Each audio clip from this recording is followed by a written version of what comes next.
A Wagner Matinee, a short story by Willa Cather. I received one morning a letter written in pale ink on glassy blue-lined notepaper and bearing the postmark of a little Nebraska village. This communication, worn and rubbed, looking as though it had been carried for some days in a coat pocket that was none too clean, was from my Uncle Howard and informed me that his wife had been left a small legacy by a bachelor relative who had recently died, and that it would be necessary for her to go to Boston to attend to the settling of the estate. He requested me to meet her at the station and render her whatever services might be necessary. On examining the date indicated as that of her arrival, I found it no later than tomorrow. He had characteristically delayed writing until, had I been away from home for a day, I must have missed the good woman altogether. The name of my Aunt Georgiana called up not alone her own figure, at once pathetic and grotesque, but opened before my feet a gulf of recollection so wide and deep that, as the letter dropped from my hand, I felt suddenly a stranger to all the present conditions of my existence, wholly ill at ease and out of place amid the familiar surroundings of my study. I became, in short, the gangling farm boy my aunt had known, scourged with chilblains and bashfulness, my hands cracked and sore from the corn husking.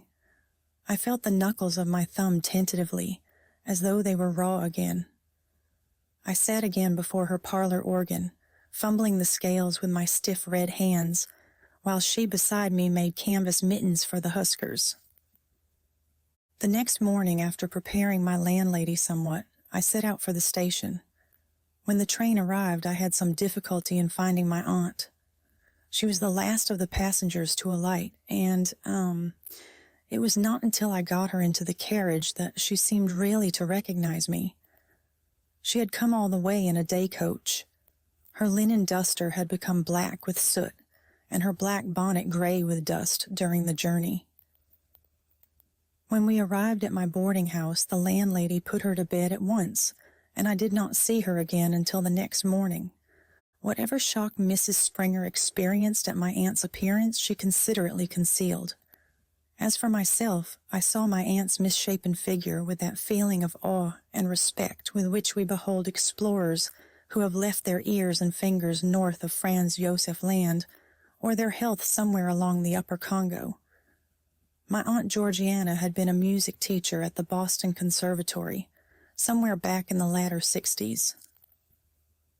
One summer, while visiting in the little village among the green mountains where her ancestors had dwelt for generations, she had kindled the callow fancy of the most idle and shiftless of all the village lads, and had conceived for this Howard carpenter one of those extravagant passions which a handsome country boy of 21 sometimes inspires in an angular, spectacled woman of 30. When she returned to her duties in Boston, Howard followed her, and the upshot of this inexplicable infatuation was that she eloped with him, eluding the reproaches of her family and the criticisms of her friends by going with him to the Nebraska frontier. Carpenter, who of course had no money, had taken a homestead in Red Willow County, 50 miles from the railroad. There they had measured off their quarter section themselves by driving across the prairie in a wagon, to the wheel of which they had tied a red cotton handkerchief, and counting off its revolutions. They built a dugout in the red hillside, one of those cave dwellings whose inmates so often reverted to primitive conditions. Their water they got from the lagoons where the buffalo drank, and their slender stock of provisions was always at the mercy of bands of roving Indians. For 30 years my aunt had not been further than 50 miles from the homestead. But Mrs. Springer knew nothing of all this, and must have been considerably shocked at what was left of my kinswoman. Beneath the soiled linen duster which, on her arrival, was the most conspicuous feature of her costume, she wore a black stuff dress, whose ornamentation showed that she had surrendered herself unquestioningly into the hands of a country dressmaker. My poor aunt's figure, however, would have presented astonishing difficulties to any dressmaker. Originally stooped, her shoulders were now almost bent together over her sunken chest. She wore no stays, and her gown, which trailed unevenly behind, rose in a sort of peak over her abdomen. She wore ill-fitting false teeth, and her skin was as yellow as a Mongolian's from constant exposure to a pitiless wind and to the alkaline water which hardens the most transparent cuticle into a sort of flexible leather. I owed to this woman most of the good that ever came my way in my boyhood, and had a reverential affection for her. During the years when I was riding herd for my uncle, my aunt, after cooking the 3 meals, the first of which was ready at 6 o'clock in the morning, and putting the 6 children to bed, would often stand until midnight at her ironing board, with me at the kitchen table beside her, hearing me recite Latin declensions and conjugations, gently shaking me when my drowsy head sank down over a page of irregular verbs. It was to her, at her ironing or mending, that I read my first Shakespeare, and her old textbook on mythology was the first that ever came into my empty hands. She taught me my scales and exercises, too, on the little parlor organ, which her husband had bought her after 15 years, during which she had not so much as seen any instrument, but an accordion that belonged to one of the Norwegian farmhands. She would sit beside me by the hour, darning and counting while I struggled with The Joyous Farmer, but she seldom talked to me about music, and I understood why. She was a pious woman. She had the consolations of religion, and, to her at least, her martyrdom was not wholly sordid. Once when I had been doggedly beating out some easy passages from an old score of Euryanthe I had found among her music books, she came up to me and, putting her hands over my eyes, gently drew my head back upon her shoulder, saying tremulously, "Don't love it so well, Clark, or it may be taken from you.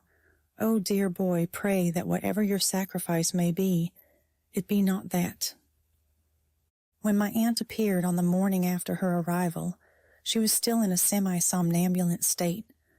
She seemed not to realize that she was in the city where she had spent her youth, the place longed for hungrily half a lifetime. She had been so wretchedly train-sick throughout the journey that she had no recollection of anything but her discomfort, and, to all intents and purposes, there were but a few hours of nightmare between the farm in Red Willow County and my study on Newberry Street. I had planned a little pleasure for her that afternoon, to repay her for some of the glorious moments she had given me when we used to milk together in the straw-thatched cowshed, and she, because I was more than usually tired, or because her husband had spoken sharply to me, would tell me of the splendid performance of the Huguenots she had seen in Paris in her youth. At 2 o'clock the symphony orchestra was to give a Wagner program, and I intended to take my aunt, though, as I conversed with her, I grew doubtful about her enjoyment of it. Indeed, for her own sake, I could only wish her taste for such things quite dead, and the long struggle mercifully ended at last. I suggested our visiting the conservatory and the common before lunch, but she seemed altogether too timid to wish to venture out. She questioned me absently about various changes in the city, but she was chiefly concerned that she had forgotten to leave instructions about feeding half-skimmed milk to a certain weakling calf. "Old Maggie's calf, you know, Clark," she explained, evidently having forgotten how long I had been away. She was further troubled because she had neglected to tell her daughter about the freshly opened kit of mackerel in the cellar, which would spoil if it were not used directly. I asked her whether she had ever heard any of the Wagnerian operas, and found that she had not, though she was perfectly familiar with their respective situations, and had once possessed the piano score of the Flying Dutchman. I began to think it would have been best to get her back to Red Willow County without waking her, and regretted having suggested the concert. From the time we entered the concert hall, however, she was a trifle less passive and inert, and for the first time seemed to perceive her surroundings. I had felt some trepidation lest she might become aware of the absurdities of her attire, or might experience some painful embarrassment at stepping suddenly into the world to which she had been dead for a quarter of a century. But again, I found how superficially I had judged her. She sat looking about her with eyes as impersonal, almost as stony, as those with which the granite Rameses in a museum watches the froth and fret that ebbs and flows about his pedestal separated from it by the lonely stretch of centuries. I have seen this same aloofness in old miners who drift into the Brown Hotel at Denver, their pockets full of bullion, their linen soiled, their haggard faces unshaven, standing in the thronged corridors as solitary as though they were still in a frozen camp on the Yukon, conscious that certain experiences have isolated them from their fellows by a gulf no haberdasher could bridge. We sat at the extreme left of the first balcony, facing the arch of our own and the balcony above us, veritable hanging gardens, brilliant as tulip beds. The matinee audience was made up chiefly of women. One lost the contour of faces and figures, indeed any effect of line whatever, and there was only the color of bodices past counting, the shimmer of fabric soft and firm, silky and sheer, red, mauve, pink, blue, lilac, purple, ecru, rose, yellow, cream, and white. All the colors that an impressionist finds in a sunlit landscape, with here and there the dead shadow of a frock coat. My Aunt Georgiana regarded them as though they had been so many daubs of tube paint on a palette. When the musicians came out and took their places, she gave a little stir of anticipation and looked with quickening interest down over the rail at that invariable grouping, perhaps the first wholly familiar thing that had greeted her eyes since she had left old Maggie and her weakling calf. I could feel how all those details sank into her soul, for I had not forgotten how they had sunk into mine when I came fresh from plowing forever and forever between green aisles of corn, where, as in a treadmill, one might walk from daybreak to dusk without perceiving a shadow of change.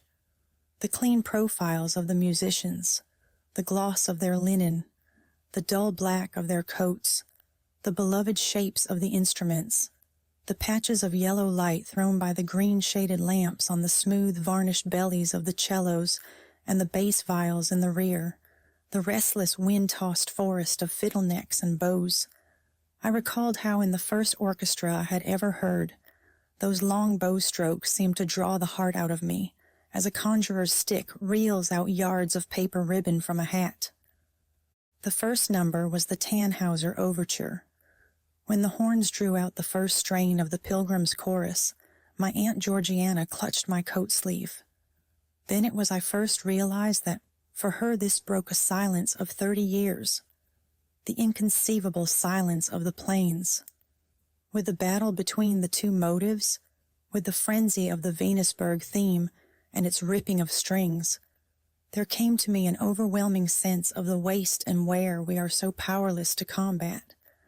And I saw again the tall, naked house on the prairie, black and grim as a wooden fortress, the black pond where I had learned to swim, its margin potted with sun-dried cattle tracks, the rain-gullied clay banks about the naked house, the 4 dwarf ash seedlings where the dishcloths were always hung to dry before the kitchen door.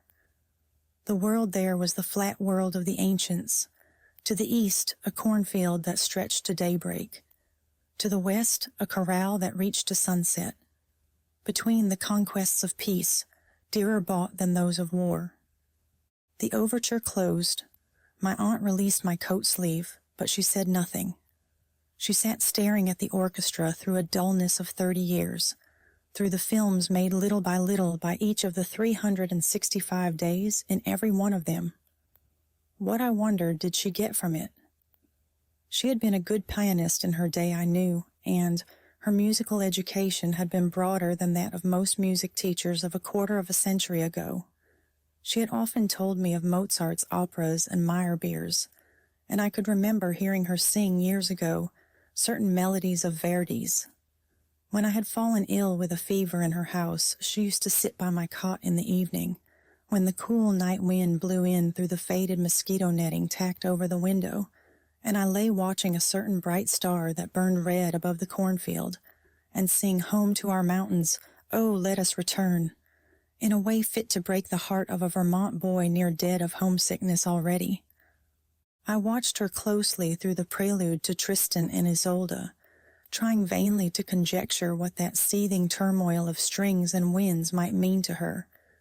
but she sat mutely staring at the violin bows that drove obliquely downward, like the pelting streaks of rain in a summer shower.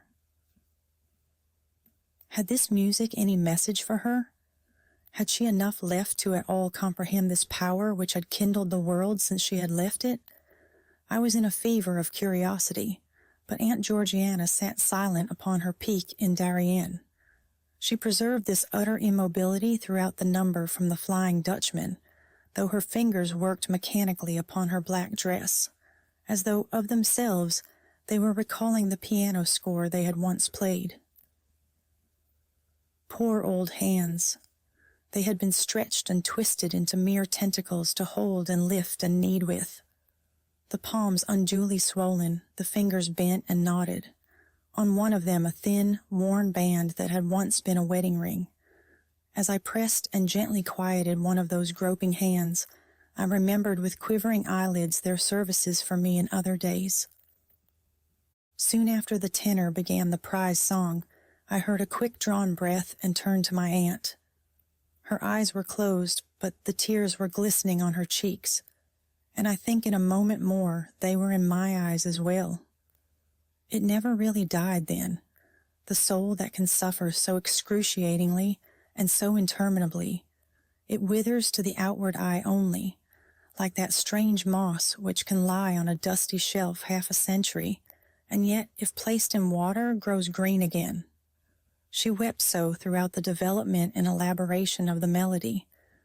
During the intermission before the second half of the concert, I questioned my aunt and found that the prize song was not new to her. Some years before, there had drifted to the farm in Red Willow County a young German, a tramp cowpuncher, who had sung the chorus at Bayreuth when he was a boy, along with the other peasant boys and girls. Of a Sunday morning he used to sit on his gingham-sheeted bed in the Hand's bedroom, which opened off the kitchen, cleaning the leather of his boots and saddle, singing the prize song, while my aunt went about her work in the kitchen. She had hovered about him until she had prevailed upon him to join the country church, though his sole fitness for this step, in so far as I could gather, lay in his boyish face and his possession of this divine melody. Shortly afterward, he had gone to town on the 4th of July, been drunk for several days, lost his money at a faro table, ridden a saddled Texan steer on a bet, and disappeared with a fractured collarbone. All this my aunt told me huskily, wanderingly, as though she were talking in the weak lapses of illness. "Well, we have come to better things than the old Trovatore at any rate, Aunt Georgie," I queried with a well-meant effort at jocularity. Her lip quivered, and she hastily put her handkerchief up to her mouth. From behind it she murmured, "And you have been hearing this ever since you left me, Clark?" Her question was the gentlest and saddest of reproaches. The second half of the program consisted of 4 numbers from the Ring, and closed with Siegfried's funeral march. My aunt wept quietly, but almost continuously, as a shallow vessel overflows in a rainstorm. From time to time her dim eyes looked up at the lights which studded the ceiling, burning softly under their dull glass globes. Doubtless they were stars in truth to her. I was still perplexed as to what measure of musical comprehension was left to her, she who had heard nothing but the singing of gospel hymns at Methodist services in the square-frame schoolhouse on Section 13 for so many years. I was wholly unable to gauge how much of it had been dissolved in soap suds, or worked into bread, or milked into the bottom of a pail. The deluge of sound poured on and on. I never knew what she found in the shining current of it. I never knew how far it bore her, or past what happy islands. From the trembling of her face, I could well believe that before the last numbers she had been carried out where the myriad graves are, into the gray, nameless burying grounds of the sea, or into some world of death vaster yet, where from the beginning of the world hope has lain down with hope and dream with dream and, renouncing, slept. The concert was over. The people filed out of the hall chattering and laughing, glad to relax and find the living level again, but my kinswoman made no effort to rise. The harpist slipped its green felt cover over his instrument. The flute players shook the water from their mouthpieces. The men of the orchestra went out one by one, leaving the stage to the chairs and music stands, empty as a winter cornfield. I spoke to my aunt. She burst into tears and sobbed pleadingly, "I don't want to go, Clark. I don't want to go." I understood. For her, just outside the door of the concert hall lay the black pond with the cattle-tracked bluffs, the tall, unpainted house with weather-curled boards, naked as a tower, the crook-backed ash seedlings where the dishcloths hung to dry, the gaunt molting turkeys picking up refuse about the kitchen door.